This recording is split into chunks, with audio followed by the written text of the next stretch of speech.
સુરતના ગોડાદરામાં gas line લીકેજની ઘટના સામે આવી છે। સુરતના ગોડાદરામાં ગેસ લાઇન લીકેજની ઘટના સામે આવી। 4 લોકો આગની ચપેટમાં આવી જતા ગંભીર રીતે દાઝ્યા અને 5 જેટલી દુકાનો અને લાખોનો માલ સામાન બળીને ખાખ થઈ ગયો। અચાનક ફ્લેશ ફાયર થતા લોકોમાં ભારે દોડધામ મચી જવા પામી। ઘટનાની જાણ થતા ફાયરની ટીમ ઘટના સ્થળે પહોંચી ગઈ હતી।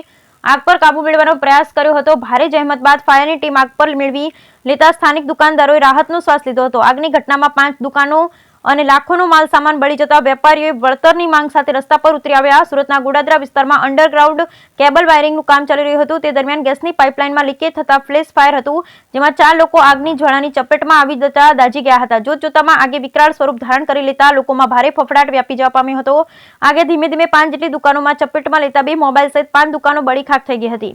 ફાયર બ્રિગેડના અધિકારીઓએ જણાવ્યું હતું કે આગ લાગી હોવાની બનાવનો કોલ આવતા જ અમારી ટીમ ઘટના સ્થળે દોડી આવી હતી। ત્યારબાદ સતત પાણીનો મારો ચલાવી ભારે જહેમત બાદ આગ પર કાબુ મેળવ્યો। આ દરમિયાન નાસભાગ મચી ગઈ।